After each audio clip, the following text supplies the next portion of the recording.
A los cuatro vientos. Cuatro profesionales de la información analizan, comentan, reflexionan y polemizan sobre los temas más importantes de la vida nacional e internacional. A los cuatro vientos.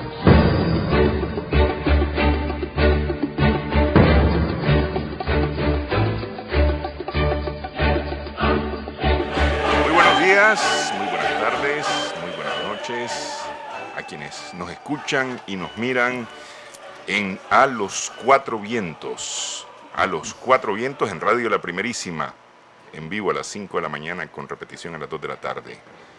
En Extra Plus a las 5:30 de la tarde y a las 10 de la noche.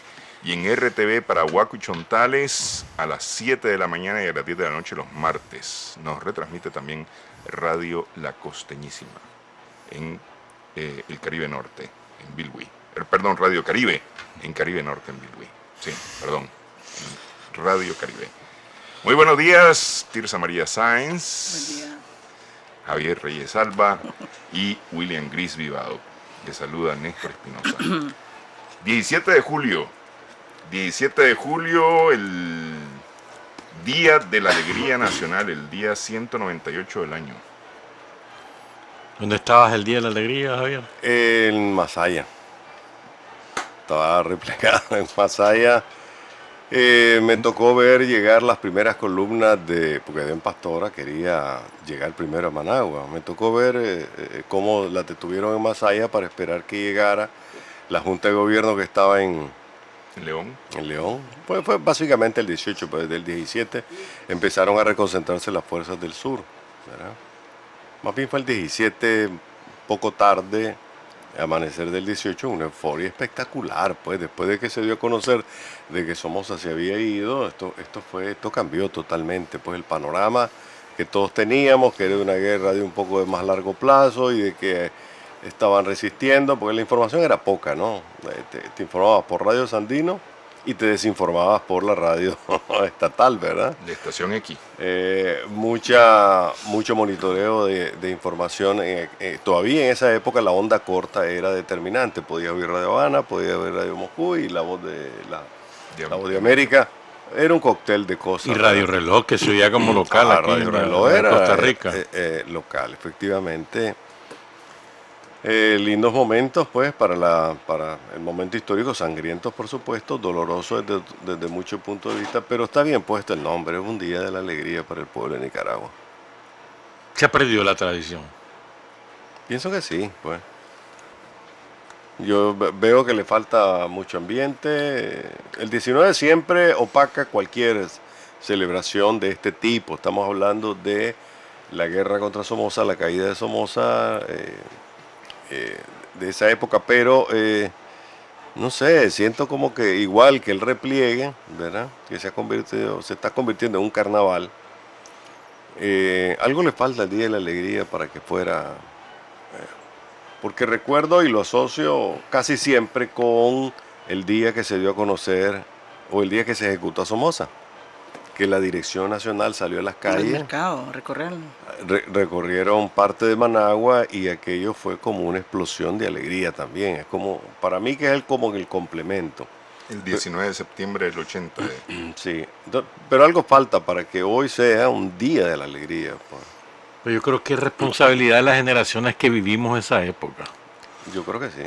Porque creo que la alegría que sentimos los que en aquella época estábamos involucrados en la lucha contra Somoza no ha sido adecuadamente trasladada a las nuevas generaciones, de manera que estás hablando de que quien nació en el 79 tiene hoy 38 años.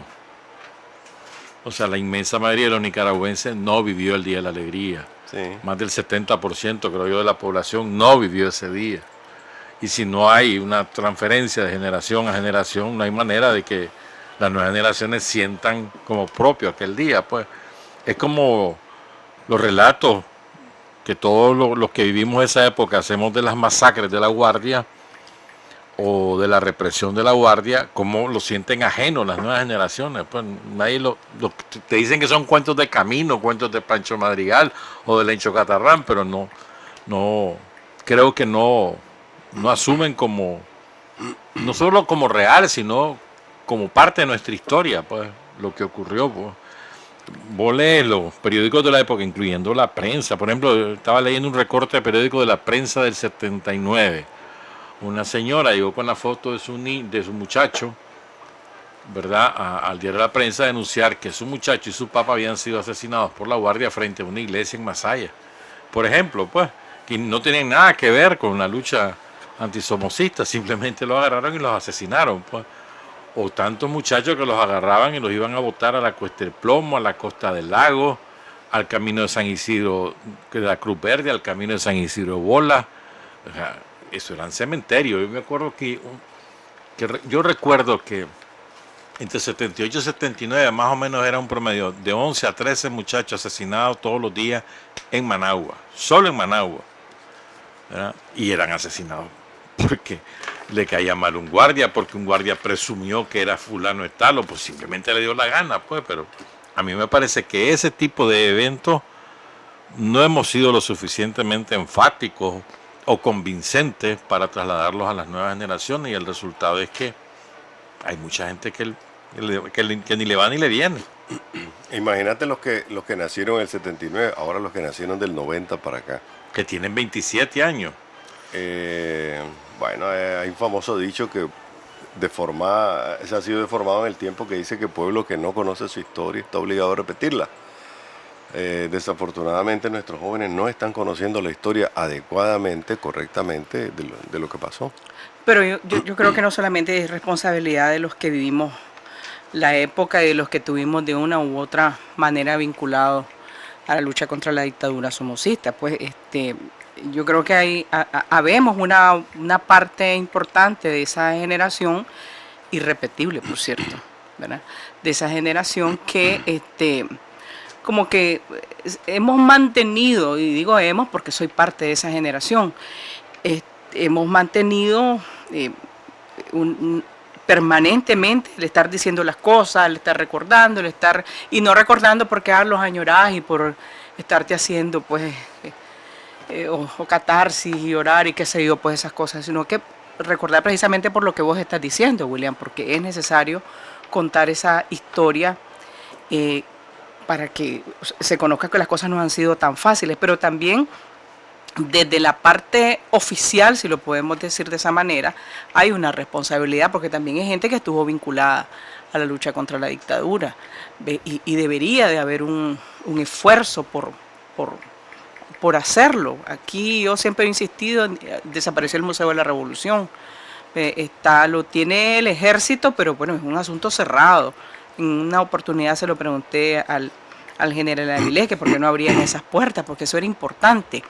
Pero también creo, a mí me da, te digo, una cosa bien bonita cuando veo esos desfiles que celebran, por ejemplo, con la Gran Guerra Patria, y una reverencia también con los veteranos, sí, de los veteranos. O sea, eso es impresionante. Ese desfile que hubo este año fue impresionante.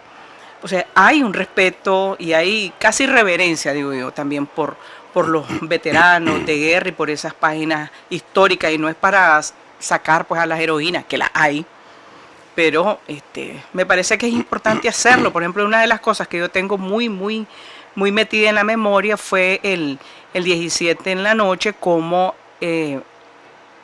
la guardia dinamitó el cuartel en Chinandé, como salía ahí gente quemándose viva. Fue una cosa de terror. O sea, ya no tenías absolutamente nada que hacer. ¿Ves? Ya estábamos ya en la periferia de la ciudad y dinamitaron el cuartel, y la gente salió en llamas en las calles. Y los que salían eran de la misma guardia, eran presos. Todo, ahí había de todo. Yo creo que incluso ahí habían varios compañeros que no volvimos a saber absolutamente nada de ellos, pero esas cosas hay que decirlas. Las que la vivimos, pero también... Creo que también hay otro riesgo, y es que a veces banalizamos los eventos, ¿verdad? Y en el afán de que hay que olvidar la guerra o no hacerle, digamos, homenaje a la propia guerra, banalizamos los eventos. Pues yo creo que este es un error ideológico y un error político y un error histórico, pues, en el sentido de la historia, ¿verdad? Porque no podemos nosotros, es como van a ver, un día esto fue el aniversario de aquel ataque famoso, el primer ataque de Sandino, que fue derrota en Ocotal, ¿verdad? Que fue cuando Sandino incursiona y lo derrotan. Entonces él aprende de esa derrota y nunca más vuelve a perder una batalla, pues, pero fue una derrota dolorosa. ¿Cómo no vamos a recordar la batalla de Ocotal, por ejemplo? La primera vez que usó aviación Estados Unidos sobre una ciudad en la historia, la primera vez, fue como un ensayo, porque después los nazis lo usaron por todos lados, ¿verdad? Y también los aliados en la Segunda Guerra Mundial. Pero quiero decir que nosotros tenemos una historia tan rica que es militar. Pues sí, es que desgraciadamente la historia de Nicaragua está marcada por eventos militares y no por eso vas a darle la espalda a lo que hemos vivido. Pues. Es al contrario, es aprender de eso para no volverlo a hacer. Yo no creo que exista un momento más feliz para cualquier ser humano que cuando una guerra termina o cuando una guerra la evitas, una de dos, ¿verdad? Las dos cosas son igualmente gloriosas, pero eso no significa que vas a olvidar que hubo una guerra y que tenés que aprender de ella, pues. Y tenemos héroes y tenemos heroínas por abundancia, vivos y muertos por razones naturales o caídos en combate, pues. Ahora también falseas la tiene historia. Que ver con eso. También falseas la historia cuando invertís o transformás el orden de, ¿cómo le llamaríamos? El peso histórico de cada persona dentro de una guerra como tal, o ignorarlos, ¿no? Aquí me parece que hay una intención y clara, ¿no?, de ocultar algunos aspectos de lo que ha sido el proceso de liberación de Nicaragua, minimizar la participación de personas que fueron determinantes y que sin ellos no se puede explicar los resultados históricos, y que hoy en día no tienen un reconocimiento, o están minimizados o están puestos en la esquina, ¿verdad? Ahí para que se vea que están ahí, pero sin que se les reconozca nada de eso. Para las nuevas generaciones de sandinistas hoy hay nuevas figuras que parece que en el pensamiento de ellos fueron los que hicieron todo. Y me parece que también eso es una aberración ideológica y un hecho antihistórico, ¿verdad? Tratar de cambiar en la mentalidad o proyectar en la mentalidad de las nuevas generaciones una historia que realmente no fue así. Por ejemplo, hay otra cosa. El 15 de julio cayó Julio Buitrago. Dice Carlos Fonseca que es el héroe más grande de todos, ¿no?, hasta ese momento. Pero también cayó José Benito Escobar. Claro. Sí. Y José Benito Escobar tiene una importancia relevante en el Frente Sandinista. Era un dirigente obrero, sindicalista, muy valiente, clandestino gran parte de su vida, estuvo preso, es decir, no es cualquier compañero, pues José Benito Escobar tiene una relevancia histórica muy importante en la historia del Frente Sandinista, vale la redundancia, pues lo recuerdan en Estelí, porque ahí cayó. Porque ahí está, y además está. ¿Verdad? Pero digo, José Benito Escobar es de la estatura de cualquier otro dirigente nacional del Frente Sandinista de la época, pues era miembro de la Dirección Nacional incluso, ¿verdad?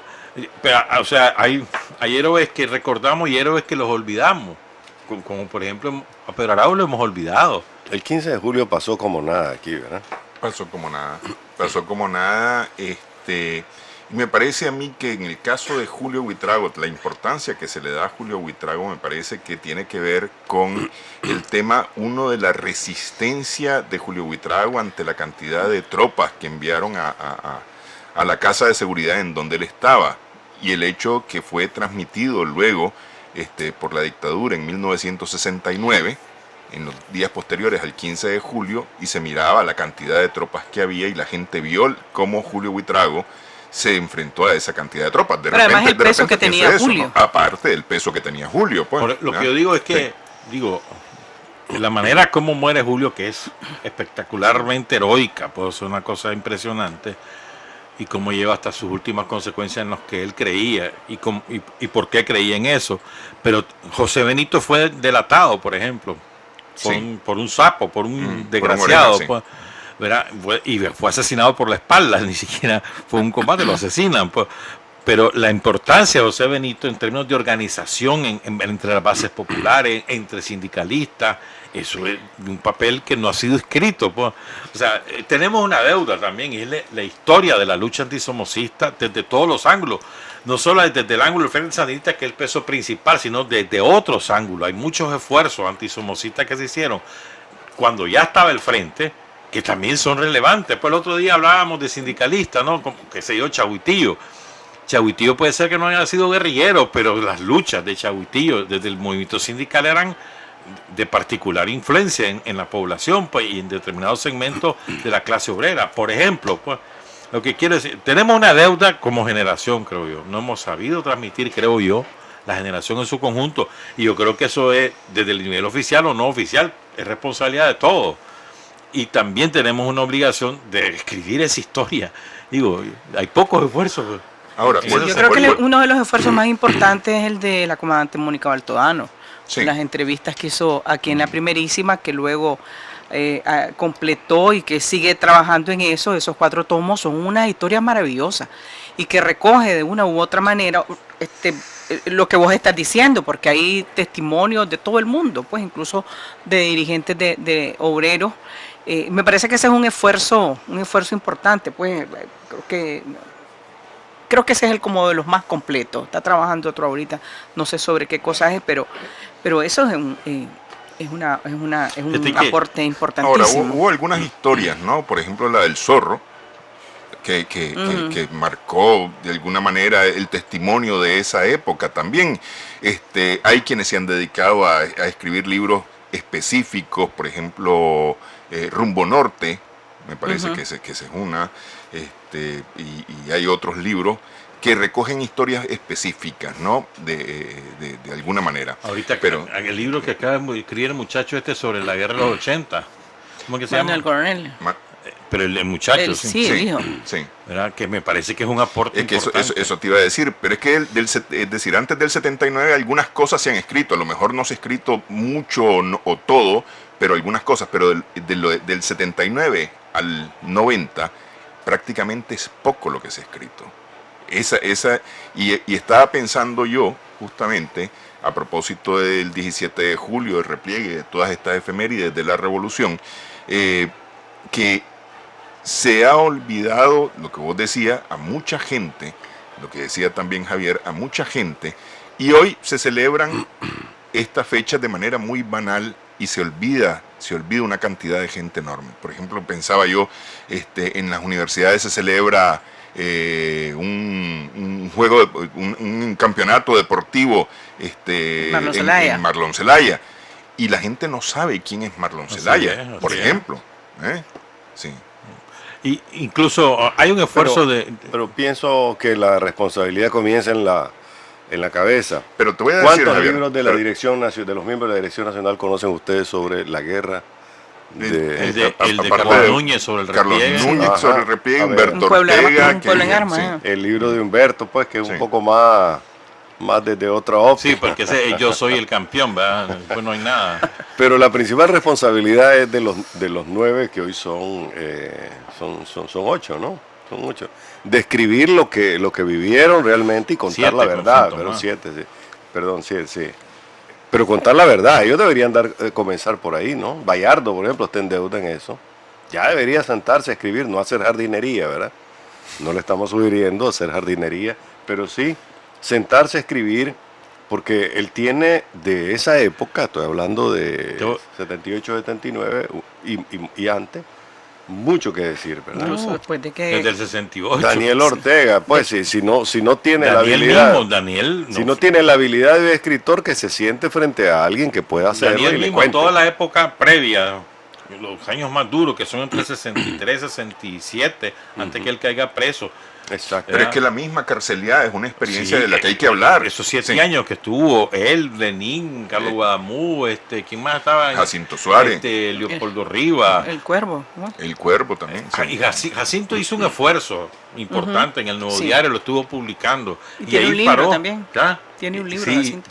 recopilando esos escritos Sí. precisamente. Jacinto tiene muy buena memoria. Sí. Muy buena memoria y se acuerda de cosas y comienza a hablarte aquí en Sin Fronteras lo hizo hace como 3 años, comienza a hablarte de héroes que hemos perdido, Edmundo Pérez por ejemplo, o Amaya, los caídos con Casimiro, se habla de Casimiro, Casimiro mismo se ha perdido y Casimiro tuvo una importancia enorme en su momento, era el dirigente de la UCA, fue dirigente estudiantil de la UCA. Te voy a dar otro ejemplo de cosas que hemos olvidado, el movimiento Pueblo Unido. ¿Quién se acuerda del movimiento Pueblo Unido? Y ahí están protagonistas importantes, Sí. está la Glenda, está Julio López. Y el movimiento Pueblo Unido fue sumamente importante en aquel momento porque se lanza el Frente Amplio Opositor y el Frente lanza el movimiento Pueblo Unido, que agrupa a todos los Sí. las corrientes sindicales, los movimientos populares, pero fue muy importante en aquel momento, pues, pero se perdió en historia. O sea, el frente apareció como totalizador y no fue tan así. Pues, sí, la guerrilla fue clave, fue decisiva, etcétera, pero también en los esfuerzos políticos, pues, como el movimiento Pueblo Unido. ¿Cuántos chavalos de ahora saben que además del Frente Sandinista hubo otro grupo que tomaron las armas y que se incorporaron al 79? Grupos del Partido Socialista, el MAP, ML, y creo que hubo un tercer grupo por ahí. O sea, evidentemente vos no le vas a enseñar a un chavalo el día de hoy todos esos detalles de los que estamos hablando porque los vivimos de alguna manera y que los tenemos más frescos que otros. Pero dale las cosas como fueron, pues, dáselas en la prioridad que ocurrieron. Y no trates de hacer que olviden eso porque tú quieres que vea las cosas como ocurren en la actualidad, que es lo que yo veo que está Una de las pasando. cosas, por ejemplo, la participación de las mujeres en la lucha contra la dictadura Eso te es iba a una decir, cosa que está sí. total y absolutamente en deuda. Así es. Y vos no te podés explicar ni podés hablar de hechos importantes en la historia de la lucha contra la dictadura, en la historia del Frente Sandinista, sin hablar de las mujeres. En la lucha ¿Verdad? sandinista Y como tal. Sí. ahí tenés, o sea, la Doris Tijerino, la volvemos a traer aquí, aunque a algunos les molestó, pero la Doris, ella es una historia, sí, sí. así es. Ella es una historia. O sea, pues no te podés explicar la lucha en Occidente sin hablar de la Leticia Herrera, sin hablar de la Dora, sin hablar de la China Girón, sin hablar de la Cuxabel Cárdenas, no podés. La Benigna Mendiola. La Gladys Baez, Baez. la Gladys Baez, ahí la tenés. La Rosa Argentina Ortiz, Sí. que tiene una historia extraordinaria. La misma Ana Julia Guido. La Ana Julia ¿verdad? Guido, cierto. La misma Ana Julia Guido, la Raquel La Valladares. Isabel Morales. La Raquel Valladares también en la montaña, Ajá. ¿verdad? Es decir, tenés mujeres extraordinarias, O la mujeres Mónica olvi- Lamargin. Y yo quiero defender aquí a las mujeres en la ciudad con la Aguido, Ampronac. Ampronac, la Asociación de Mujeres ante la Problemática Nacional, que se enfrentó a la Guardia no una vez, sino varias veces. Me acuerdo de la toma de las Naciones Unidas, por ejemplo, ¿no? Hemos Sí. recordado a Luisa Amanda Espinosa, se recuerda con bastante regularidad, pero hay mujeres como Claudia Chamorro, olvidadas. Claudia Sí. Chamorro, que fue una Miss, no sé si llegó a Miss Nicaragua, pero Miss Granada por sí, seguro, era una mujer bellísima y se va a la montaña, era la novia de Carlos Agüero. De Carlos Agüero, sí. ¿Verdad? Carlos Agüero mismo, el ejército lo recuerda, pero poco más. Pero no en su dimensión. Así es, Así y es. Carlos Agüero fue de una importancia muy relevante. O sea, tenemos una historia muy rica que lamentablemente no hemos sabido transmitir por escrito o por vía oral, lo que sea, pero no hemos sido lo suficientemente enfáticos, es lo que yo creo. Pues fíjate que en esto de las mujeres, ahí hay mucha. A ver, la heroína Nora Astorga. Nora Astorga, ¿Quién claro. recuerda a la Nora con lo que de verdad aportó? No solamente en aquella acción cuando lleva a una trampa al jefe de la seguridad de Sí. Somoza, que no era cualquiera, era el Perro Vega, que tiene una espérate, fama de maldito. El jefe de la Guardia, el GN1, No, ¿no? GN2 era él. El GN2. GN2. El GN2. Sí, el jefe, GN2. jefe de la seguridad del jefe, el GN1 era José Somoza Ábrego. Ok. ¿Verdad? Entonces, estamos hablando de una acción de una envergadura que en aquel momento fue de un impacto enorme, pues, enorme. Y creo que tampoco ha sido trasladado, como también el aporte de Nora en la batalla exterior. Ella era vicecanciller de la Naciones República Unidas, y ¿no? también en los tribunales populares antisomocistas, ¿se Sí. acuerdan? Era la fiscal. Porque era abogada. ¿Ya? Claro, es decir, sí. pero como ella, montones de mujeres. Sí. que están así olvidadas, pues. Sí, Pero bueno. así es. Y es una lástima. Bueno, volviendo a lo del 17 de julio, yo tenía la impresión, porque estuve escuchando ayer radio y escuché llamadas de gente que decía que se estaban preparando para la Diana en los barrios. Entonces tuve hoy la idea de que me levantaba, ¿verdad? e iba a escuchar cohetes y demás, porque hasta el 89, más o menos por ahí fue la celebración con dianas, con cohetes, con música y demás, del 17 de julio, ¿verdad? Después de... impulsado por el gobierno, ¿no? Después del 89, a partir del 90, se hizo popularmente hasta el 2007. Y después del 2007 ha venido a menos el 17 de julio, me parece a mí. De acuerdo. Bueno, yo quiero finalmente pues enviarle un saludo a Panor Herrera y a María Teresa Norori. Con ellos estábamos en Masaya un día, en estos días, ¿no? Honor el leonés. El leonés, sí. Era mi jefe de mi pequeño grupo que producíamos un boletín diario de noticias en mimeógrafo, en Masaya, en plena guerra, ¿verdad? Esa es la ocupación que decidieron darme en el frente en Masaya. Pues yo no sé por qué, pero me encargaron que trabajara con Fanor y con María Teresa Norori, pues que estuvo en el Banco Mundial, no sé si todavía está en el Banco Mundial. Lo recuerdo con mucho cariño y fue una gran experiencia, ¿verdad? Porque me tocaba reportear los hechos de la guerra en Masaya. Y era alegre cuando iba al pie del Coyotepe, pues, y generalmente ahí había acción, de arriba hacia abajo y de abajo hacia arriba, pues. Pero con ellos compartí ese gran momento y sobre todo... Prácticamente hasta esos días, ¿no? Todavía, el 18 todavía. yo creo que ya después Sí. del 17 tiré la toalla yo, o sea, tiré el mimeógrafo porque ya no era necesario todo esto. Pero sí se continuó haciendo un par de días más hasta que me llamaron a integrarme a lo que sería Barricada después. Esa es otra Bueno, historia también, antigua. No es historia antigua. ¿Cómo no? Te fijas, 38 años. Por Toda eso una que por vida. la forma que le dice que esa historia antigua, olvídate de ese cuento. Pues ahorita estamos Lo vamos en a la era del contar reggaetón. Pero el 25 de agosto lo podemos contar, que es cuando claro, sale el primer creo ejemplar. que eso es ¿verdad? importante también. Que William fue parte de ese proyecto también. Yo. Sí. Barricada. Sí. No. ¿No conociste Barricada? Sí la conocí, Ah, pero bueno, no. hasta algún día trabajaste ahí. Pero ya Ah, en los bueno. 90, No, sí. por eso estoy hablando de que a lo largo de su época, pues estuviste ahí Sí, también. la primera sede fue aquí, por Montoya, ¿no? Ahí fue exactamente, cerquita aquí, ¿no? De Vamos a Montoya, contar. ahí, ¿para dónde sería ahí? Para abajo, sí. Y media En la cuadra. colonia Mántica. En la colonia Mántica. Edificio horripilante, por cierto. Que no se llamaba Barricada cuando arrancó, ¿no? ¿Cómo no? Siempre ¿Cómo se no? llamó Barricada. Ah, todo el tiempo, sí. Lo que se llamó trinchera Ah, bueno, pues fue otra lo que cosa. sacó Walter Mendoza, pero eso fue en la época antisomocista. Bueno, Eso se llama recuperación. En esta época era recuperación. ¿verdad? 5 con 30 minutos en la mañana, 2 con 30 minutos en la tarde. Y, ya que estabas tocando el tema de los periodistas, tal vez salto un poquito fuera de Nicaragua y me voy a Colombia, en donde un grupo de periodistas se paró fuerte, diría yo, y con energía ante posiciones del expresidente Álvaro Uribe, que recientemente, ante una publicación del periodista Daniel Samper Ospina, reaccionó en Twitter acusándolo hasta de violador de niños.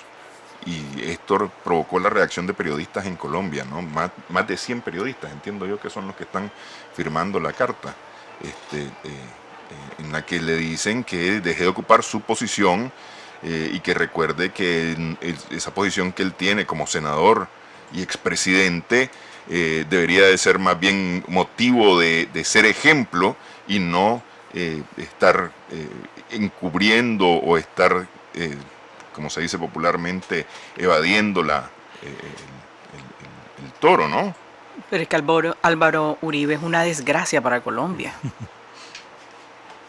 Se La volvió. primera vez que se le paran tan Sí, fuerte. es una desgracia para Colombia ese hombre. Sí. Y el tipo no solamente no rectificó, sino que repitió Es la que injuria. ese es su comportamiento agresivo, Pero tal vez prepotente. Daniel Samper es un columnista frecuente en los diarios de Colombia, tiene mucho prestigio en determinados sectores de la intelectualidad colombiana, y entonces publicó un artículo que no tiene nada del otro mundo, pues, donde menciona a Uribe, pues entonces Uribe le responde en un Twitter diciéndole violador de niños, creo que es que Sí. dice exactamente, y entonces reacciona, o sea, está hablando de que Uribe le dice eso a alguien de su propia clase, Sí. clase social, pues, clase económica, entonces el resto reacciona indignado, pues. Pero ojalá que sí hubieran reaccionado por ejemplo, con los falsos positivos, la atrocidad que cometió el gobierno de Uribe, que era, durante el gobierno de Uribe, que los militares, para ganarse un premio que daba el gobierno, lo que hacían era asesinar muchachos y muchachas en los barrios de Bogotá, los disfrazaban ya asesinados de guerrilleros y después cobraban la recompensa, y son miles de casos así, pues, pero ahí no reaccionaron con igual hidalguía esos periodistas de hoy, que se rasgan las vestiduras porque Uribe le dijo violador de niños al otro, pues, que está bien que se proteste y todo lo que vos querrás, pero ¿por qué con la honra si están embravecidos con la honra de un colega, pero no se embravecieron con la vida que le arrebataron a tantos jóvenes en Colombia, pues simplemente por matarlos, ¿no? Pero para mí, en esencia, el hecho de que hayan puesto ante la nación en evidencia al expresidente colombiano tiene un gran peso hoy en día, porque es un hombre que anda desatado y, como vos decís, pues se ha convertido más bien en una desgracia para este país, que está pasando por una etapa. Nosotros ya sabemos lo que es eso, pues, y bien por Colombia, que está pasando de la guerra. Bueno, todavía faltan muchos detalles que resolver, pasarán algunos años para que consigan la paz total, pero es un buen momento para Colombia, y se ha vuelto un... Pero es que Pero es que negocio, justamente pero es que Álvaro ese ha Uribe sido su es el negocio. principal escollo para la paz en Colombia. Pero es que ha sido su negocio. ¿Verdad? El paramilitarismo ha sido su negocio, Sí. el narcotráfico ha sido su negocio. Tráfico de armas. Sí, por eso eso es Álvaro Uribe. Y también ahí hay muchas cosas todavía por hacer y por contar.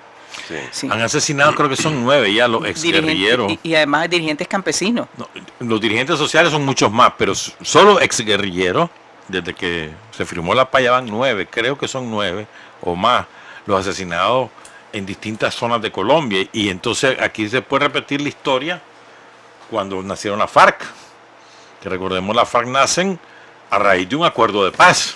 Sí. Se firmó el acuerdo de paz, y cuando van cruzando un río, que van la gran cantidad de guerrilleros campesinos en aquella época, son asesinados por el ejército colombiano, pues, y ahí nacen las FARC.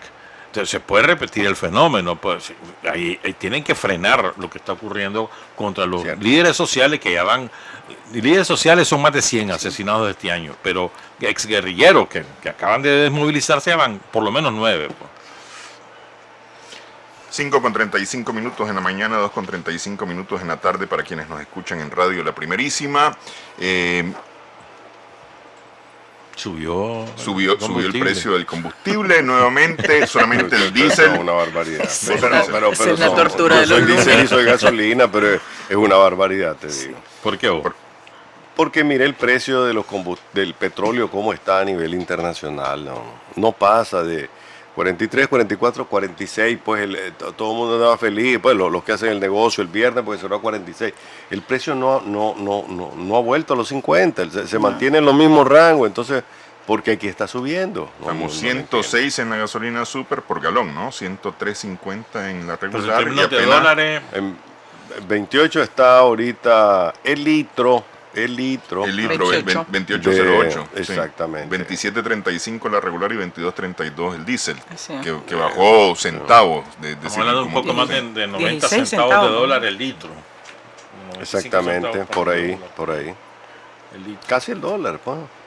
Es una vulgaridad. Y un galón de gasolina de 3.80, $4, es una barbaridad para nuestro país, porque no tiene una justificación. O sea, son incrementos inexplicados. Eso es lo peor de todo, ¿verdad?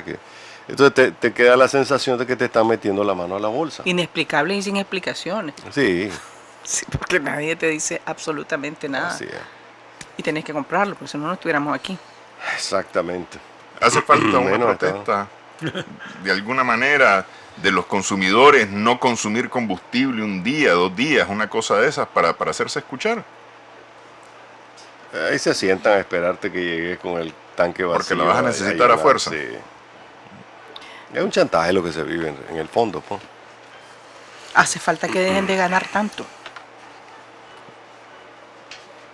¿Y cómo los No obligas? Eso es todo. una ¿Cómo protesta. obligas eso? Es decir, ¿cómo lo obligas? No sé. Estamos Es decir, indefensos, porque- estamos indefensos ante Sí, esta sí. situación, ¿no? En fin.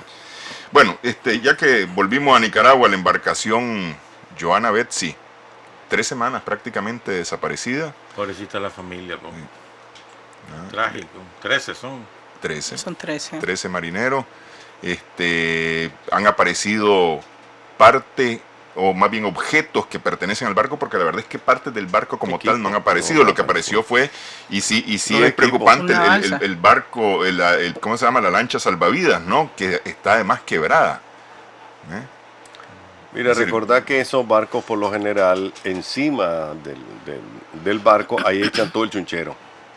Las nazas que no son pequeñas, ¿verdad? Y Sí. que además iban a arrasar con toda la langosta que encontraran. De los 13 probablemente. Digamos lo que es la NASA, sí. Bueno, las nazas son unas cajas que son trampas para que la langosta entre. Unas jaulas de madera. Jaulas de madera, exactamente, ¿verdad?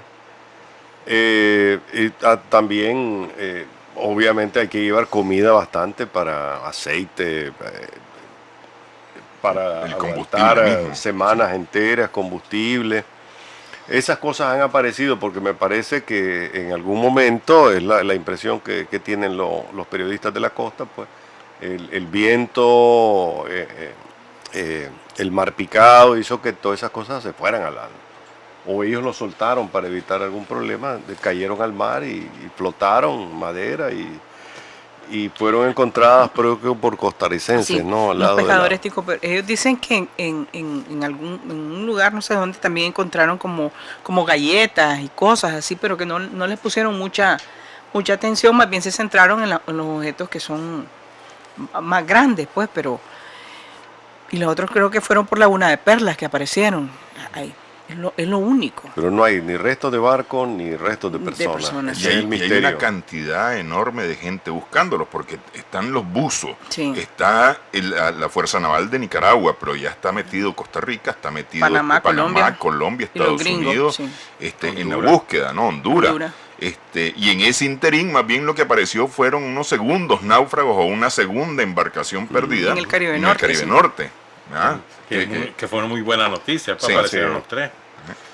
Pero el Johanna Betsy sigue desaparecido prácticamente 3 semanas después, 27 de junio salió de Bluefields, justamente con el arranque de la época Temporada de langostera, ¿no? La langosta. temporada de langosta, ¿no? Espérate, le voy a tirar un veneno a Javier. ¿Cómo viste la selección de fútbol? Ala, Eso no es veneno, eso es... un dardo Eso horrible. es un dardo horrible. Pero ¿qué quieres? ¿Que hable mal o que hable No, bien? yo te pregunto. Porque Pero ¿por qué yo tienes que sacar a la pobre selección? No, y hay preguntas. sin comentario, No. pero ¿qué vas a decir?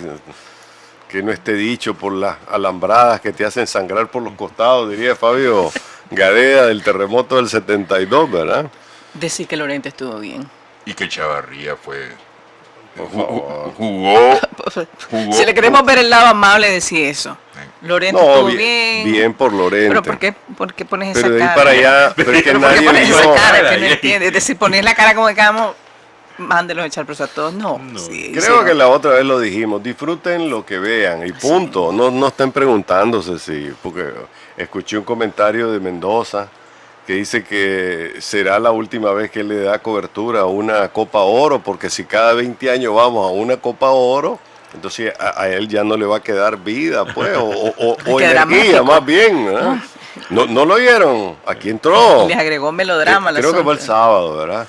Y Tiguerino le dijo, espérate, le dice, pues, porque te quedan años de vida y además posibilidades. ¿Quién dijo que...?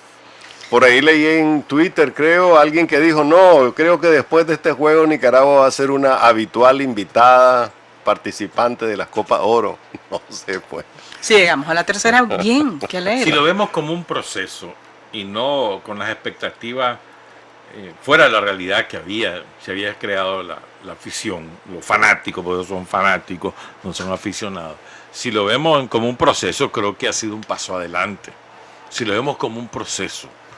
Claro, si lo vemos como los simples resultados, pues es terrible, ¿no? Lo que pasó, un gol último lugar del grupo, etcétera.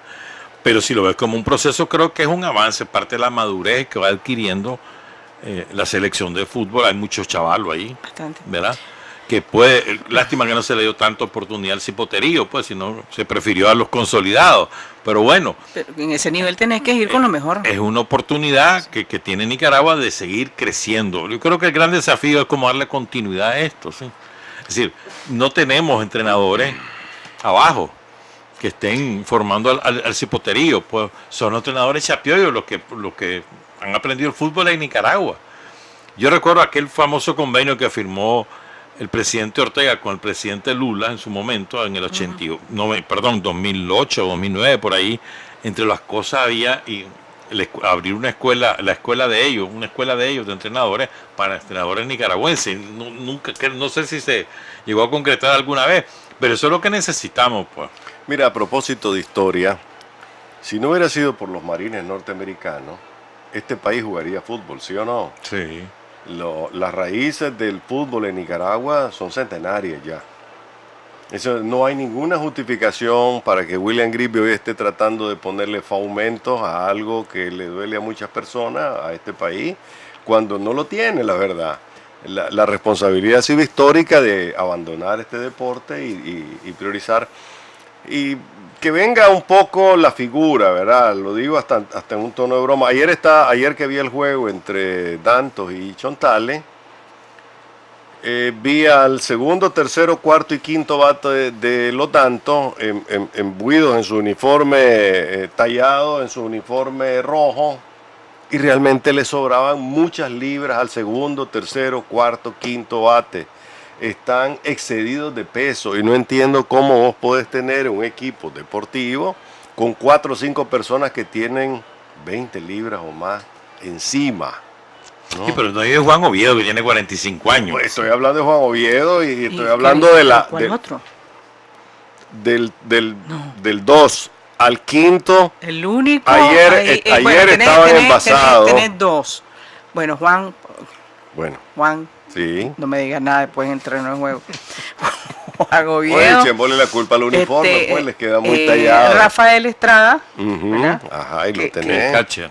Ujú, Pues que sí, pues además él lo sí, admite.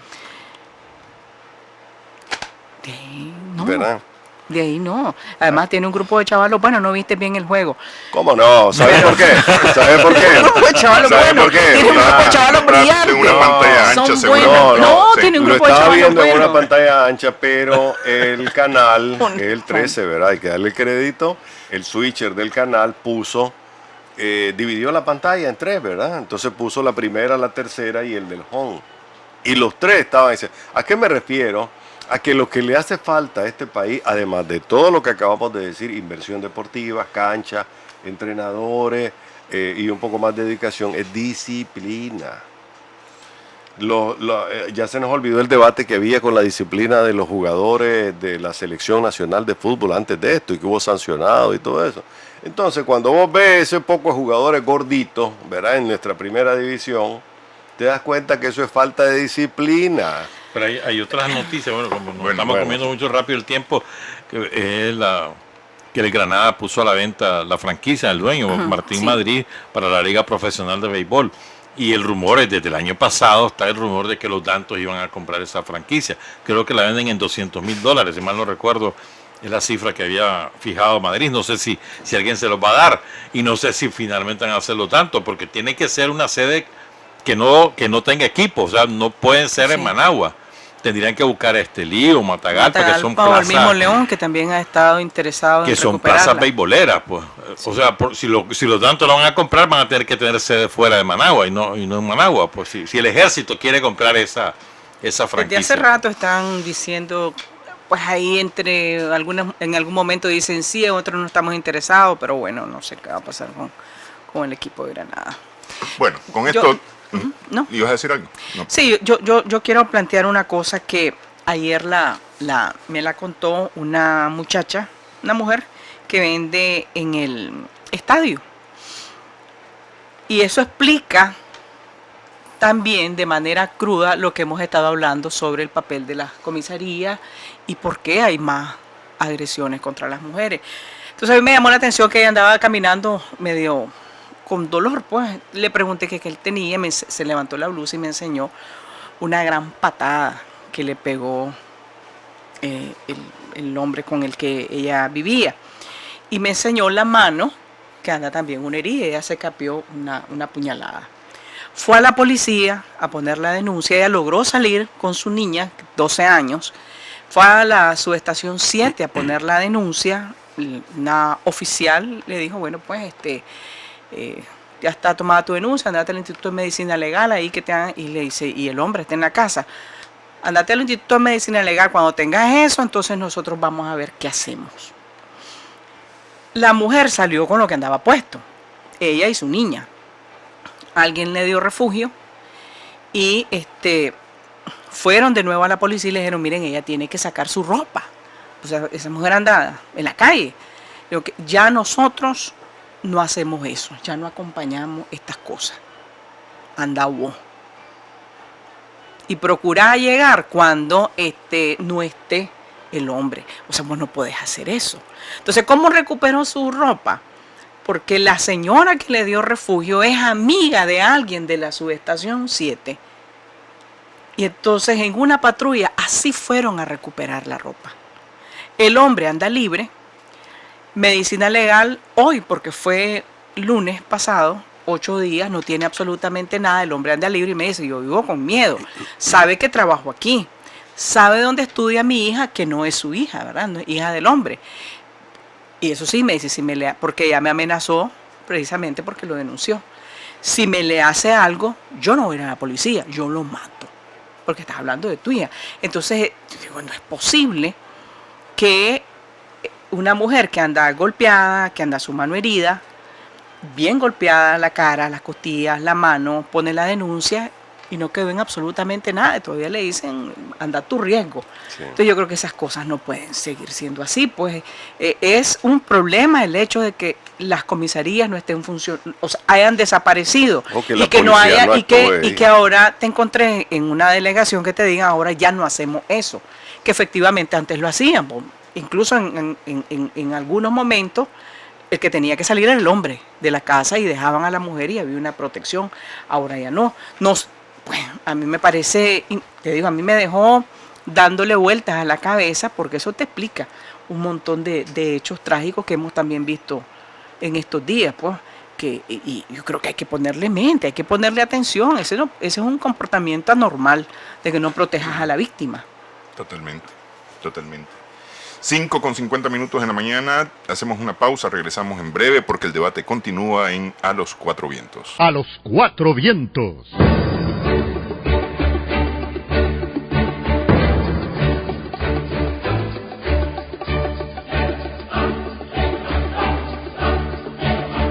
Seguimos en A los Cuatro Vientos a través de Radio La Primerísima, en Radio Caribe también, y en televisión en Extra Plus y en RTV para Chontales. Una noticia, más bien un tema. Nes Maltés, que nos reporta sintonía, dice que cuando va a bajar la leche, que está igual que la gasolina.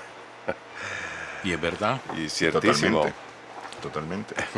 Bueno, sobre ese tema lo hemos tocado aquí en otras ocasiones y repito lo que hemos dicho. Hay un sistema de control de la actividad láctea que ahora la maneja la empresa mexicana Lala, que también eso se ha dado en el pasado y es monopólica prácticamente y fija los precios sin intervención por parte del Estado, porque esta es libre empresa, ¿verdad? El Estado prácticamente, o el gobierno, pues no ha movido un dedo en esto. Igual que con la gasolina, ellos fijan los precios, fijan su mecanismo de mercado, los precios de compra que andan por los 10 córdobas ahora en promedio a nivel nacional, y no se preocupan realmente de darle una explicación de por qué no le baja a la gente. Porque la buena noticia es que el queso está baratísimo. ¿A dónde? en el Iván, por ejemplo. 26 Córdoba Sí, la libra. está menos de 30. Sí. La libra de queso fresco. Voy a tener que ir al Iván porque yo sigo comprándolo igual. No, pero en Y el que Iván. lo que no, pasa es que no, estás el comprando, Iván, estás comprando en el súper y quesos Sí, empacados, ¿no? pues, claro. Ándale, Iván. Pero bueno, con esto decir, sí debería de bajar, y sobre todo ahora que tenemos o que vamos a tener problemas con El Salvador en cuanto a los lácteos, ¿no? Sí. Porque está poniendo nuevas medidas Sí. fitosanitarias y proteccionistas. Las mismas de ¿no? Honduras. Las mismas de Honduras, sí. Y todo es para evitar que Nicaragua siga robándole el mercado a su productor. Yo los entiendo a ellos, pues. Ahora Ellos viene, están protegiendo su producción. viene otro roce con Costa Rica, porque Costa Rica dice que ha tenido un incremento enorme de las exportaciones de Nicaragua, de lácteos de Nicaragua a Costa Rica, y que está invadiendo el mercado. O sea que preparémonos que cualquier día de estos los ticos te inventan cualquier cosa para parar, Pero esa es leche de dos pinos que se produce en Nicaragua, al final de cuentas. como sea, ¿verdad? No, Pero- la pero- opinión no tiene aquí. No, ¿Planta? no, ellos, No. ellos llevan leche, sí, Sí, tienen un amarre con una cooperativa del sur, ahí de entre Chontales y Río San Juan, pero se llevan el producto, o sea, la leche La leche fluida. y la procesan al otro lado. Yo creo que más bien se están quejando del ALA, que es la que exporta Pero del lácteos. ALA se quejaron desde un inicio, Sí. cuando incluso se llegaron, la Se doctrina se quejó. cerró el Sí. mercado. Entonces, mientras, fíjate qué contradictorio, Honduras mantiene cerradas las puertas a los lácteos nicaragüenses, El Salvador ahora le fabrica un montón de medidas extraordinarias para frenar, porque lo que hacen ellos es desestimular. Ellos no han dicho que no entran, pero cuando te paran los camiones 3 días y cuando te le imponen costos adicionales, te están diciendo no vas a entrar. Y ahora Costa Rica, pues que comienza a crear una campaña. Todo eso lo que va a hacer es que la leche se va a quedar atrapada en el país. Los productores van a tener que ver qué hacen con ella. Pero el precio no baja. Impresionante. Y debería. Lo que pasa es que los productores salvadoreños, los hondureños y los mismos ticos también han estado pidiéndole a su gobierno protección. Exactamente. ¿Verdad? Y eso, y como bien lo decís vos, entonces ¿a quién? ¿Dejo entrar a esto? ¿Desprotejo lo mío o qué? Eso es un asunto que tienen que discutirlo a nivel regional. Lo que ves ahí es que la figura de la integración económica, la integración aduanera y todo esto es puro rollo. Pura mentira. Pues a la hora en que Mucho ruido y pocas nueces. sí, a la hora que un sector te presiona para que los proteja, nos volvemos proteccionistas. Y justamente de En eso un se mercado trataba pequeño. la famosa Unión Europea, Exactamente. la Un Unión mercado Aduanera, pequeño. de la que tanto se ha Exacto. hablado, incluso las semanas anteriores se estuvo hablando mucho de este tema, y que Guatemala, Honduras y El Salvador Cierto. habían firmado un acuerdo y que Nicaragua debía de estar en ese acuerdo, se dijo en algún momento cuando se firmó, pero al final de cuentas No, se no firmó hace funciona mucho para tiempo, nada. se Pues, formó. no puedes decir, pero estamos hablando del SICA, ¿no? Lo que hubo fue que el presidente de Honduras, Juan Orlando Hernández, le dijo a Nicaragua que se incorporara a la Unión Aduanera, Una que ya invitación. está en vigor hace muchos meses, pues no es de ahorita eso. Viene un proceso, sí. Pero igual no funciona. Igual no funciona, porque es decir, por mucha invitación, Honduras tiene cerrada la frontera Por eso, para pero los eso es lácteos con nicaragüenses. Nicaragua. Pero es con que Nicaragua, pero en eso relación está- a ellos sí. Honduras y Guatemala están Sí, en Unión en relación Aduanera. a ellos sí. Ellos están bien fluidos. Ve, el otro tema, a propósito de Centroamérica, es la militarización de la sociedad costarricense, ¿no? Y hay un cuadro ahí que creo que es relevante, pues, o sea, Cerca de 950 millones de dólares invirtió en el 2016 Costa Rica en defensa. ujú. Porque ese es el renglón en el que está metido ese dinero, en defensa. Versus Nicaragua, que no llega ni a los 100 millones. Sí, pero estás hablando que, bueno, y Nicaragua es el último país en Centroamérica. El país con el presupuesto más bajo para defensa. Yo se lo entiendo a los salvadoreños con el clavo que tienen, Sí. de las pandillas. Pero aún los salvadoreños son el segundo más bajo de Centroamérica. Sí. El segundo más bajo de Centroamérica, y además con una diferencia enorme con Costa Rica. Y los ticos, con ese disfraz de nosotros los pacíficos, ¿no? Y solo me acuerdo de Castaño, ¿no? Aquel jefe de la Fuerza de Seguridad, que ahora se resulta que era un jefe narco, un capo narco, que se las picaba de muy patriota, de muy defensor de la soberanía costarricense, y en el fondo lo que estaba haciendo era defendiendo los Pizarro, negocios narcotráficos. Pizarro, perdón. Que fue, además, ¿te acordás que Nicaragua desde un principio lo dijo? Aquí el problema es narco. que fueron Por la aquellos frontera. nicaragüenses que se habían cruzado Los Tarzán, el Correcto. grupo Los de de Harbor Head. Tarzán. o sea, el tiempo dio la razón, pues efectivamente así era. Pues, ¿cómo es que se llama? Castaño, ¿cómo es? Pizarro. Que admite. Estamos hablando de un ex jefe de la Fuerza de Seguridad Pública. de Seguridad Pública de Costa Rica, que Con Chinchilla. con el gobierno de la presidenta Chinchilla, que apareció después creando la brigada 1856. Como Apareció- tumbadrogas primero. No, pero No, él no, aparece como el gran patriota. Él aparece como el hombre que va a defender la soberanía de Costa Rica ante la invasión Ante de la invasión, Nicaragua. por Y, eso. y aparecieron haciendo unos cuantos ejercicios por ahí en un parque nacional. Ahora, lo que decía un costarricense, el otro día lo leí, es que este hombre, Pizarro. tiene simpatía dentro de las fuerzas públicas costarricenses. Y muchos de los jefes de esas fuerzas públicas actuales siguen colaborando con Pizarro. Y Pizarro no está preso. Y hay parte de toda esa campaña, perdón, de toda esa compañía que tenía Pizarro, está activa y públicamente activa. Lo decía este costarricense. Y estamos hablando que Costa Rica ha habido un incremento de la criminalidad exponencial. Totalmente. El promedio de asesinatos de Costa Rica, vinculado sobre todo a narcotráfico, a tráfico de personas y a crimen organizado, es muy superior a cualquier otro país de Centroamérica. Ahora, en ese rango. la Ni siquiera, corrupción, ni siquiera lo pueden tapar, porque vos ves los diarios, los principales diarios de ese país, que todos los días cuerpos en bolsa, Embolsado. gente a la orilla de las carreteras, todo efectivamente vinculado a crimen organizado y narcotráfico. Entonces es una realidad que no la pueden esconder, está ahí.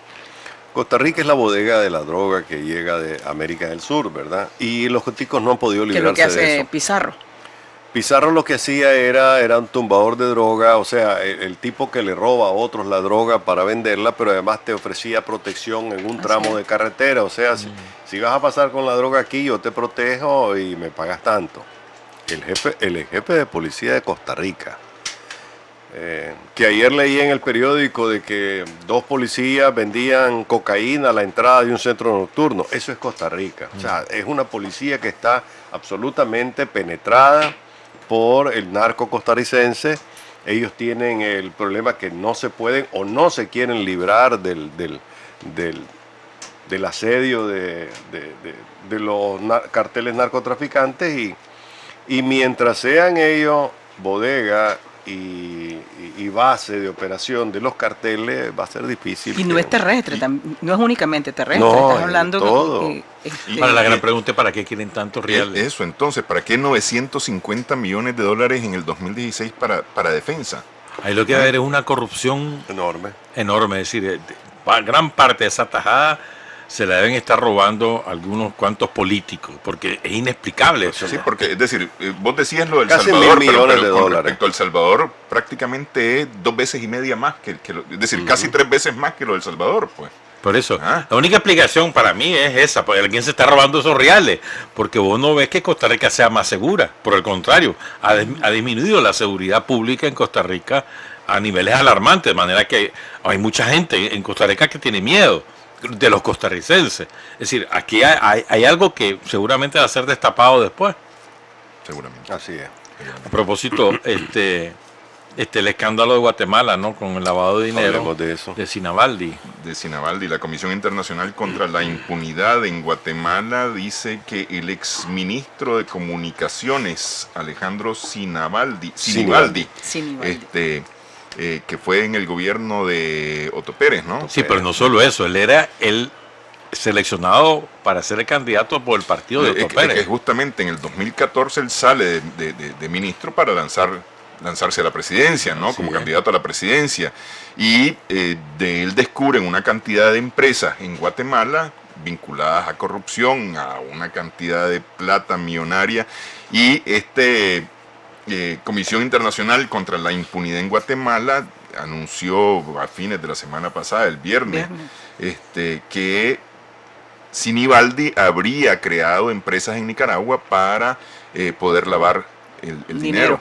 Ahora todos los bancos se están lavando las manos, ¿verdad? Banco Procredit dijo que sí, que abrieron, pero que la cerraron porque le pasaron el Te informe. informaron a la UAF. Que le informaron a la UAF y a la CIBOIF de que lo que estaba pasando y que cerraron la cuenta. La FICE dijo, no, aquí no ha venido.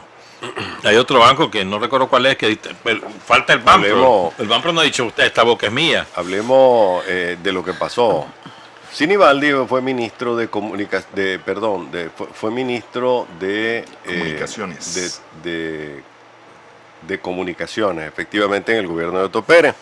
Él se dedicaba a cobrar por cada contrato que daba el gobierno, él recibía un %. Una coima. Una coima. Eso hizo que se acumulara un montón de dinero en manos de Sinibaldi, que incluye un soborno que le dio Telgua, Que es claro. ¿verdad? Para su campaña electoral. Telgua es la compañía de telefonía De Él Guatemala. la marca del Claro en Guatemala. tenía una cantidad enorme que algunos calculan hasta en 245 millones de dólares. Ese es el cálculo, ¿verdad? Entonces el hombre empieza a hacer inversiones en Guatemala para ver cómo ese dinero lo va lavando y así se compra fábrica y luego, como tiene exceso de capital, dice ¿a dónde lo lavo? Y decide que sea Nicaragua. Se viene aquí y un despacho, el despacho Coto algo de abogados que maneja una persona que se llama Alonso Porra, no sé si... Es Alonso, sí. Entonces, No, es un miembro de ese socios. bufete. un miembro de ese bufete le abre las cuentas, más bien crea las empresas, ¿verdad? Las inscribe en el registro, le abre las cuentas bancarias porque eso es normal para una operación y luego él dice hasta aquí llegué. Eso es lo que ha explicado este fin de semana. El nombre de las empresas en Nicaragua es similar al nombre de las empresas de Guatemala, de tal manera que aquí en Guatemala comienza a autorizarle préstamos a las de Nicaragua para que arranquen. Entonces ahí empezó la historia queriendo trasladar millonarias cantidades de dinero a Nicaragua para lavarla, que es el típico esquema de lavado. Vos se las mandas a alguien, las pasa por un colador aparentemente legal y te las devuelve ya limpia.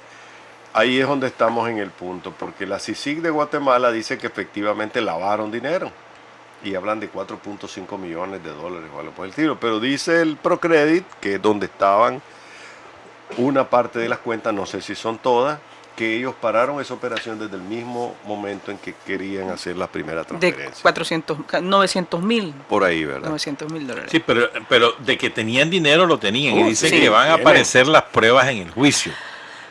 Que a partir de hoy. Ahora, recordemos que es la CICIG, ¿verdad? La CICIG es un organismo prácticamente interventor de Guatemala, pues una autoridad que está por encima incluso del Estado guatemalteco, ¿ve? Y que es Naciones Unidas y Estados Unidos los que han, digamos, o Estados Unidos con una mampara de Naciones Unidas que ha intervenido Guatemala, pero totalmente, pues, o sea, tienen partidas, y no manda el presidente, no manda nadie, manda la tal CICIG que está financiada por Estados Unidos, una intervención total. Pero creo que aquí van a haber sorpresas. ¿Verdad? Aquí viene una montaña que no sabemos hasta dónde va a llegar. Una bola de nieve, pues, comenzó a girar y habrá que ver hasta dónde llega. Porque la gran pregunta es, esta operación del guatemalteco es excepcional. Es decir, en Nicaragua no ocurre esto con frecuencia. Es una buena pregunta.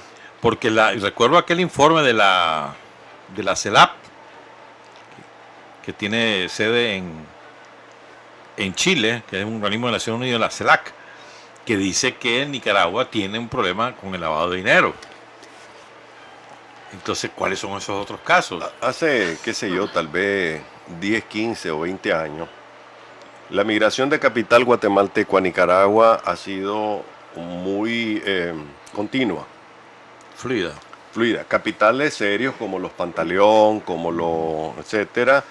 Inclusive ellos han sido en parte responsables del incremento de precios de la tierra en el país. Cuando ellos comenzaron a llegar para construir ingenios y hacer fincas y qué sé yo, la tierra comenzó a subir. Y hoy en día vos no encontrás en el Pacífico una manzana que te cueste menos de $3.000, por decirte algo. Hasta ahí todo bien, en la medida en que son los Pantaleón y otros empresarios. Uno de ellos inclusive vive en Nicaragua porque ya no le gusta por insegura Guatemala. Un hombre es el dueño del hotel Holiday Inn que se construyó junto a Galería. El ejecutivo. Ese ya vive aquí, ¿verdad? Porque tal vez será menos desarrollado Managua que la ciudad de Guatemala, pero él se siente más tranquilo aquí.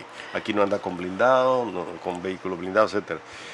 Pero detrás de ellos parece que vino también una cantidad de personas que nunca se ha documentado si son o no son, o están vinculadas o no a operaciones de este tipo. Pero de que ha habido, desde Guatemala, hay rumores desde hace años de que hay personas que han venido a comprar ganado para lavar dinero, a comprar fincas para lavar dinero, a comprar empresas para lavar dinero. Lo que pasa es que siempre se ha manejado como rumor. Sí.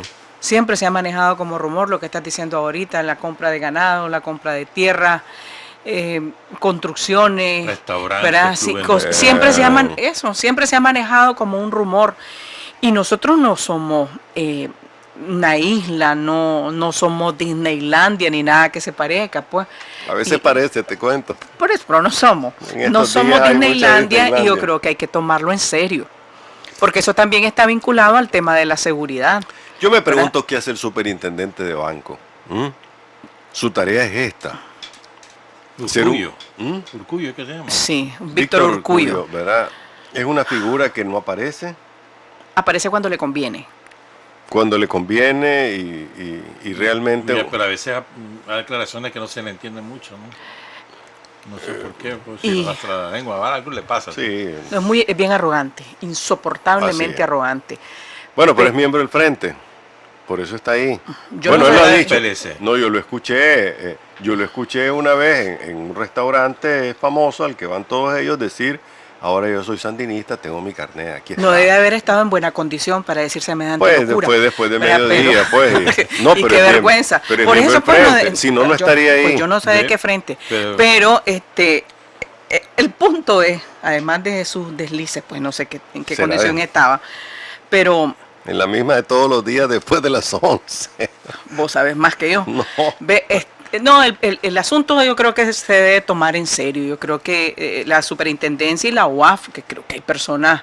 La UAF es mucho más seria, claro, muchísimo que más hay seria. personas súper serias y que deberían también de tomar con mucho... Yo creo que lo están tomando, pero no necesariamente lo tienen que decir, pero nosotros no somos una isla. Pero y eso, ¿sabes qué te demuestra esto? Lo conocemos por rumores y por los escándalos que también han habido aquí. Esto te demuestra que la vulnerabilidad de algunos bancos de nuestro país, hay que buscar cómo reforzarla. O no son muy inocentes. Ahora, tal vez ahora que Pela compró el Procredit, tal vez ahora todavía no lo ha comprado. Pero ya le faltan algunos detalles. Que se echaron para atrás, pero bueno.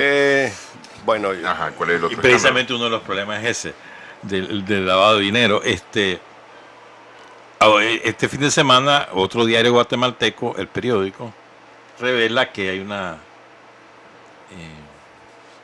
suerte de lobby, de cartel de las empresas farmacéuticas para vender determinada lista de medicamentos al Instituto Guatemalteco de Seguridad Social, entre los cuales están los COEN. Los COEN que viven ahí en Guatemala. Vos sabés que hay COEN en Guatemala y COEN aquí, ¿verdad? Pero son los mismos. Que son los mismos, sí. Y ellos son parte del cartel, dice El Periódico Guatemala, y cita ahí documentos y testimonios de una que participaba, que fue echada y que ahora es testigo del juicio, pues, o sea, estamos hablando que se están destapando hoy y aquí van a salir algunos pringados. Pero mira... Lo que pasa es que hay algunos que se han manejado siempre como señores, y de señores no tienen absolutamente nada en términos de reputación, ni comportamiento, ni actuación. Por ejemplo, los del COSEP, Chamaguirri se avergüenza de COEN, por eso es que COEN nunca ha sido el COSEP. Mira, pero volviendo al tema de la denuncia de Sinibaldi, la acusación de la CICIG era contra dos exministros. Contra Sinibaldi, que fue ministro de Construcción también, y contra el ex embajador de Otto Pérez en Washington, Julio Ligorría.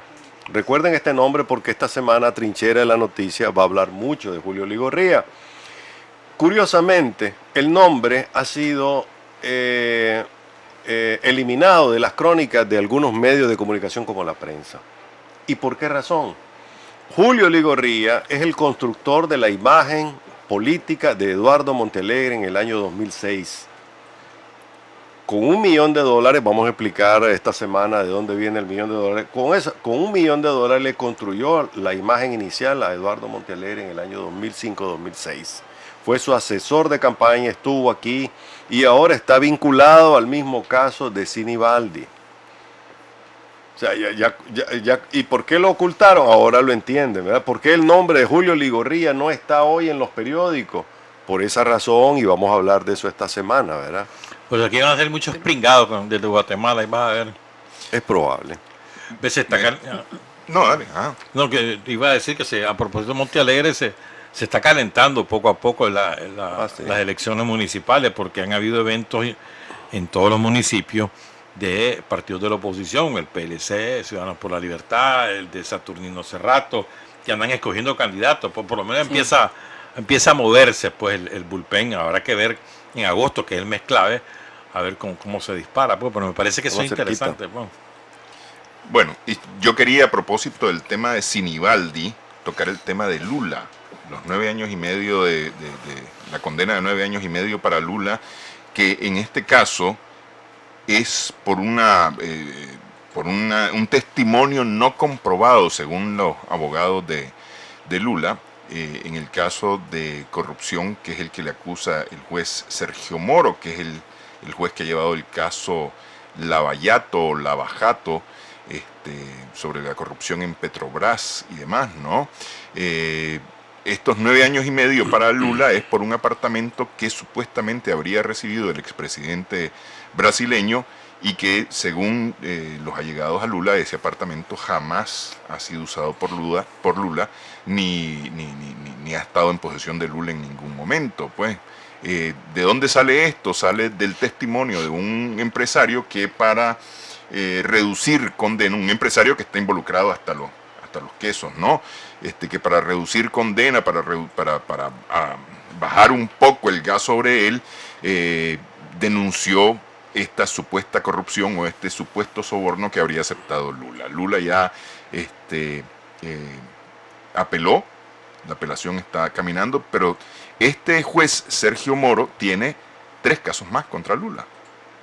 Sí, pero de lo que acusan a Lula es de corrupción pasiva. Sí, no activa. A ver, explícame eso.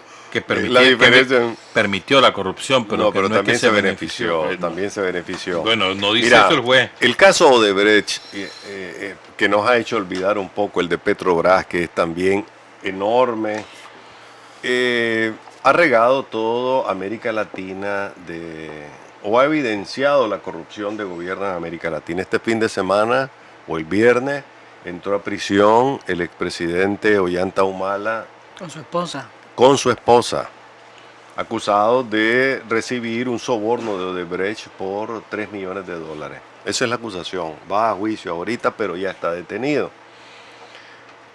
Un presidente más, probablemente un día de esto aparezca Toledo también, Alejandro Toledo de Perú, que pero ese está acusado y búsqueda y captura y huyó. Y está en Estados Unidos. Está en Estados Unidos, aparentemente o en Israel, que es de donde es su esposa. Israel ha dicho que no está ahí, pero a lo mejor aparece un día de estos presos en Estados Unidos y lo mandan, como el caso Martinelli, pues, lo que te demuestra es cómo esta empresa, hubo manifestaciones en República Dominicana pidiendo el enjuiciamiento y prisión para los acusados hasta ahora por el caso Odebrecht. O sea, por donde toques en América Latina, se están dando casos vinculados a esta corrupción, a este caso solo de Odebrecht, ya no digamos otro, ¿verdad? Sí. Así es que lo de Lula tiene mucha responsabilidad él y Dilma Rousseff en explicar qué es lo que pasó en los últimos 15 años, pues, digamos, de la historia brasileña desde ese ángulo. Pero también es evidente que se lo quieren quitar de encima. Claro. Se lo quieren quitar de encima por lo que representa, y ahorita cómo estaba punteando para las elecciones. Aquí no hay del campaña próximo- anticorrupción inocente del- en los planos políticos. No, no, Y no es no inocente. solamente, No, por eso se lo solamente quieren el quitar de punteo, encima sino por- además, por- es porque decir, se el- aprueba la reforma Obvio. laboral de Temer en Brasil y al día siguiente sale la condena contra Lula. Es decir, Creo que como cortina de humo. de La repente, ¿no? condena a Lula está vinculada evidentemente al fracaso de Temer. Ellos pensaban que Así podía es. ser un hombre mucho más estable, más sólido, que pudiera permitir un cambio de rumbo, que en este caso era Y el peligro que descarrilar al y PT, ¿verdad? y el peligro que representa Lula, que insisto, pues ha estado punteando en las Ahora- encuestas. Evidentemente, Sí. es un político. En muchos países de América Latina el tema de corrupción ha sido usado para eso. Porque qué casualidad, Temer está en verdaderos problemas, hasta su propio partido se le ha volteado. No, que puede terminar enjuiciado y preso también. ¿verdad? Puede ser. Y esta semana es clave, pues, porque habrá que ver si el Exactamente. Pleno de los Diputados finalmente se lo echa. Pero qué casualidad está eso, y de pronto Y te aparece te la aparece el condena caso a de Lula. Lula, sí. Y además, la propia oposición admite que no hay pruebas suficientes para haberlo condenado. Con el caso Pero- de Dilma. Y además falta un año para que la apelación se resuelva, porque eso va a ser apelado y se lo van a utilizar políticamente. Si Lula está demasiado bien en la encuesta, lo van a castigar. Así. Como debe ser, ¿verdad? Pero yo quisiera tocar dos temitas rápido antes de... No es como debe ser. como, pues, como tiene que ser. Hay dos temitas que me gustaría que me aclararan, sobre todo Tirsa, que es la más informada de este grupo. ¿El 20 de julio es o no un día libre? Para los trabajadores del Estado, obviamente. No se sabe. No se Eh, sabe. De acuerdo al comunicado del Ministerio dice del el Trabajo, Solo el 19 de el julio. 19 de julio es día feriado nacional con Sí. goce de salario. Por código y Punto. por constitución. Sí. o sea, Entonces feriado el 20 nacional. no compensa nada. Absolutamente Y nada. que Hasta está ahora. buscando que te lo compense. No, es al contrario, porque Está como la canción, no voy a trabajar. hay no voy a mucho- trabajar. Sí, es que muchas si personas... Si da libre el 20, ¿quién va a llegar a trabajar el 21 que es viernes? El viernes, exactamente. Porque hay muchas personas que pues especulan con estas cosas, ¿no? Pero es que además el gobierno ha sido tan permisivo en estas ocasiones que yo no descarto que aparezca por ahí el entusiasmo del 19 y digan, bueno, Pero el sector turístico es feliz cuando ocurren esas cosas. porque- eso dice el gobierno, ¿verdad? A mí no me... Pero realmente hasta no hoy, me- 17 de julio, Día de la Alegría, no es. no hay Ojo. feriado el 20. Ojo, ojo, 19. familia, trabajadores. El No, yo 19. siempre trabajo. Me toca trabajar. Y ojalá que el Cerras presidente en Ortega diciembre. no haga un discurso tan tarde, porque eso me obliga a cerrar tarde. Y es horrible un 19 de julio en seco, ¿verdad? Estar dándole cobertura a un discurso. Pero ¿Cómo si que llueve, seco? ¿Cómo pero es? si llueve el 19 de julio, normalmente ha llovido el 19 de julio, por lo propósito, menos antes del acto. Ese es el otro tema. ¿Tenemos canícula o no? Debería, Yo haber, empecé- yo- debería yo haber comenzado el espe- 15. Esperé la lluvia anunciada todo el fin de semana y no hubo. Claro, pero aquí en Managua, pero si está viviendo en el interior. No hay canícula, es una canícula así toda como vergonzante. Depende por zona, ¿verdad? Depende de la zona. creo Ojalá yo. que pueda darle chance a los productores a Sí, sacar ojalá. el frijol y todo El eso. frijol y la siembra frijoles, debe arrancar pronto la siembra de trigo, Solomillón. de ajonjolí, de maní, que necesita también Sí, su tierra tregua, mojada, sí. pero que tampoco, no exagere. Tierra mojada, pero no Por eso inundada. Sao Paulo en Managua. Sí. Creo que este es un evento importante. ¿verdad? Son más de 300 agrupaciones políticas y sociales que están presentes. De izquierda, aunque vos te moleste, Javier. No, a mí me encanta la porque izquierda. no, porque siempre pregunta, eso Mira, son los hay movimientos un sociales de izquierda. hay un Sí. sacerdote que tiene muchos, 30, 40 años de estar en Nicaragua, ¿verdad? Vivió la época de Somoza. Me encantó una entrevista que le hicieron, creo que es asturiano, si no me equivoco. Ya voy a recordar el nombre. Gallego, me parece que era. Gallego, sí, ¿verdad? sí, sí. No. Que le preguntaron que cómo define la actual etapa de la revolución sandinista, porque él es de izquierda, como yo también, ¿verdad? Y en eso él dice que a esta etapa de Es la que es de vida, izquierda porque está a mi izquierda. que en esta etapa de la vida de la historia de Nicaragua se le llama Gregorio Barriales. el padre Gregorio Barriales Fue director de la Escuela de Agricultura de Rivas. Además, ¿verdad? Y sacerdote y misionero y esas cosas. Dice que él se define, que están definiendo esta etapa de la historia de Nicaragua como que vivimos en un socialismo neoliberal. Me encantó porque justamente el concepto que andaba buscando yo hace rato de cómo definir esta etapa de la historia del país, y definitivamente tiene que ser un socialismo neoliberal.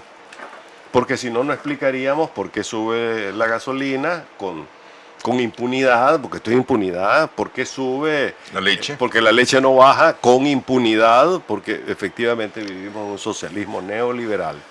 Bien por el padre. Sí, pero hay que ponerle atención a lo que se discuta en el foro. A mí me parece, sí, y ojalá sepan proyectarlo, ¿verdad? La presencia más importante, creo yo, es la de Oscar López, recién liberado de las cárceles de Estados Unidos. Sí. Como 40 años estuvo preso ese hombre más, indultado por Obama al final de su mandato, pero que fue liberado hasta en mayo. Y creo que ese es un héroe latinoamericano que está vivo, pues, y un honor, creo yo, tenerlo aquí en Nicaragua, pues me parece que es un acierto además haberlo invitado. Ojalá el foro defina con claridad cuál va a ser el futuro de la izquierda en América Latina. Con tantos problemas que hay ahora, no solo en la derecha. Hay que hacerlo. La derecha está en crisis, estamos claros de que también está en crisis, pero la izquierda está, por ser minoritaria en cuanto a gobierno en América Latina, está en una crisis mucho mayor. Se habla de que vendrán importantes personalidades para el 19 que van a participar en la clausura del foro. Se habla del presidente de Ecuador. Expresidente. No, el presidente Lenín Moreno. El presidente. Y lo dijo la Secretaría de Comunicaciones de Ecuador, lo dijo el viernes. También estaba invitado Rafael Correa, no sé si va a venir porque ahí hay un problema entre Rafael Correa y Lenín Moreno cada vez más serio. Y anunció que va para Bélgica. Que se fue para Bélgica la semana pasada. Sí, pero eso lo había dicho desde antes que terminara su mandato. Moreno parece le resulta, es mejor. Quiere profundizar el socialismo neoliberal de Ecuador. No, ahí hay un problema serio entre Correa y Lenín Moreno, muy serio. Correa incluso dijo que él ya no está seguro que lo que triunfó en las elecciones fue la Revolución Ciudadana, pues así de claro lo digo. Pues. Sí. Se fue peleado. Yo creo que ya se fue, ¿no? Y sí, está peleado, pero además Lenín Moreno, lo que pasa es que abrió... investigación. Abrió un diálogo con un viene. sector de la oposición que fue de los más enemigos del presidente Correa, y eso disgustó al presidente Correa. Si Lenín Moreno no comienza a limpiar algunas de las, o por lo menos ventilar algunas de las graves acusaciones que se hacen contra el ejército, y corrupción, pues de corrupción fundamentalmente, va a pasar que a ya ser lo ha planteado. un intrascendente. Se podría convertir en un intrascendente en la historia de ese país. Pero es que además la marca de Correa es bien fuerte. Una mujer fue Súper macheteada en fuerte. Ciuna, ¿verdad? Y creo que hay otros casos de violencia contra la mujer también esta semana que pasó. Fue de nuevo en Cucragil, que asesinaron a una muchacha y a su papá. Parece que un problema de relaciones entre finqueros vecinos, pues ya están presos el padre y los hijos que fueron probablemente los autores del crimen, pues están prisioneros ya. Pero por muy problema entre finqueros que sea, las víctimas son las más vulnerables siempre las mujeres, ¿no? Hay que ser intolerable en esto y comienza por no convertirlo en lluvia que cae en invierno los temas de violencia contra las mujeres. Por eso lo planteé el caso que estaba hablando, es decir, hay una desprotección terrible. Pero hay una buena noticia en esto, que fue dos hombres que fueron condenados por acoso. Sí. Eso me parece una excelente noticia, puedo decir. Primera vez que yo recuerdo que por acoso, es decir, por manosear a una chavala y algo parecido con una mujer, ambos fueron condenados. Me parece excelente noticia. Pues. Y estaba leyendo otra denuncia de una mujer que salía a caminar y que le pasó algo parecido. Pues lo que quiere decir es que esto puede estimular a la denuncia y también puede frenar a los acosadores. Y tiene que ver con un grupo de jueces que son muy comprometidos con este tema. Súper comprometidos, que quizás en otro momento podemos incluso decirlo, valorarlo, pero que son muy comprometidos con este tema. Bueno, con esto llegamos al final de esta edición de A los Cuatro Vientos. El debate continúa, nos vemos, nos escuchamos la próxima semana.